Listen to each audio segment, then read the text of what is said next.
Corona को लेकर एक बार फिर पत्रिका टीवी का बड़ा असर हुआ है। लगातार स्कूली बच्चों के पॉजिटिव आने के बाद अब सरकार ने स्कूलों के दिशा निर्देश जारी कर दिए हैं।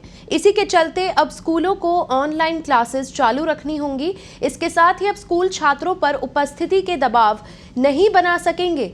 वहीं स्कूलों की कैंटीन को बंद रखने के निर्देश दिए गए हैं।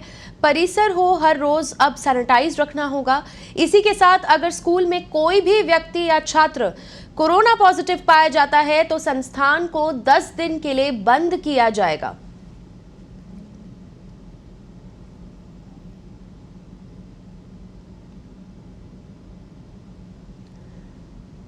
आपको बता दें, कोरोना को लेकर एक बार फिर पत्रिका टीवी का बड़ा असर हुआ है। लगातार स्कूली बच्चों के पॉजिटिव आने के बाद अब सरकार ने स्कूलों के दिशा निर्देश जारी कर दिए हैं।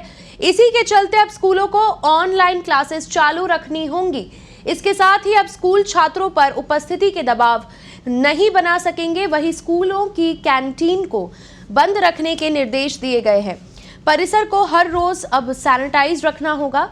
इसी के साथ अगर स्कूल में कोई भी व्यक्ति या छात्र कोरोना पॉजिटिव पाया जाता है तो संस्थान को 10 दिन के लिए बंद किया जाएगा।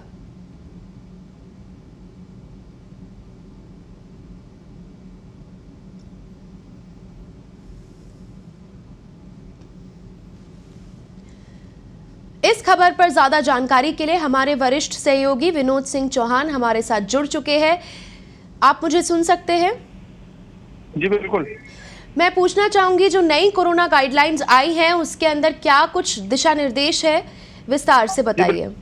जी बिल्कुल, सबसे बड़ी बात तो यह है कि अभिभावकों को बड़ी राहत दी गई है। अभिभावकों की लगातार मांग आ रही थी कि जिस प्रकार से स्कूलों में बच्चे कोरोना पॉजिटिव हो रहे हैं, और जयपुर की बात करें तो 30 से अधिक बच्चे अब तक कोरोना की चपेट में आ चुके हैं, जो तीसरी क्लास से लेकर 12वीं क्लास तक के हैं। तो बड़ी राहत यही कही जा सकती है कि ऑनलाइन क्लासेज जो कुछ स्कूलों द्वारा बंद कर दी गई थी अब अनिवार्य रूप से जारी रहेंगी। इससे ये फायदा होगा कि अब तक जो बच्चे ऑफलाइन क्लास ले रहे थे वो फिर से ऑनलाइन क्लास ले सकेंगे। एक बड़ी राहत इसे कहा जा सकता है। एक बड़ी चीज ये भी रहेगी कि जो संस्थान जहां पर कोरोना पॉजिटिव बच्चा आता है, अब तक वो 2 या 4 दिन के लिए बंद कर रहा था, लेकिन सरकार ने अब उस संस्थान को 10 दिन के लिए सील करने का निर्णय लिया है। यदि किसी स्कूल में कोई बच्चा कोरोना पॉजिटिव आता है तो उसे 10 दिन के लिए सील किया जाएगा। और बड़ी चीजें ये भी रहेंगी कि अब तक प्रार्थना सभाओं में बच्चों की भीड़ जुटा करके प्रार्थना कराई जा रही थी, उसको सरकार ने बंद कर दिया है आगामी आदेश तक। शिक्षण संस्थानों में प्रार्थना सभा पर पूर्ण रूप से रोक रहेगी। किसी अन्य प्रकार के आयोजन या भीड़ वाले कार्यक्रम नहीं होंगे। जिस तरीके से अभी छोटे बच्चों की क्लासेज में डांस की एक्टिविटी शुरू की गई थी वो सब बंद हो जाएंगी। स्पोर्ट्स के लिए बच्चों को इकट्ठा किया जा रहा था, एक जगह बैठाया जा रहा था, और अन्य गतिविधियां जो भीड़ भाड़ वाली थी वो सब बंद हो जाएंगी। जी बिल्कुल। और नए दिशा निर्देशों की बात करें तो सभी को परिसर रोजाना सैनिटाइज करना होगा। इस बात को लेकर भी अभिभावक लगातार शिकायत कर रहे थे कि स्कूलों ने गाइडलाइन को फॉलो नहीं किया है, ना ही स्कूलों में साफ सफाई हो रही है। बच्चों की भी शिकायत थी कि क्लासरूम गंदा रहता है। तो रोजाना मॉनिटरिंग होगी। सरकार के नुमाइंदे जाकर के स्कूल में भी चेक कर सकेंगे कि स्कूल किस तरह की व्यवस्था कर रहे हैं, ऑनलाइन क्लासेज जारी है या नहीं, लगातार ऑफलाइन पे दबाव तो नहीं डाला जा रहा। बड़ी बात यह भी रहेगी विश्वविद्यालय, महाविद्यालय और विद्यालय में शैक्षणिक व एसटी जो स्टाफ आ रहा है उसके आवागमन में आने वाले ऑटो और बस के चालक परिचालक के दोनों खुराक लगी है या नहीं, उसको भी उस चीज का सर्टिफिकेट रखना होगा। मैं आपको बता दूं कि आज पत्रिका में बड़ी लंबी चौड़ी खबरें लगी है, और कल भी सावधान अभिभावक के नाम से एडिट छपा था। श्री भुवनेश जैन साहब ने साफ तौर पर लिखा था कि सावधान अभिभावक।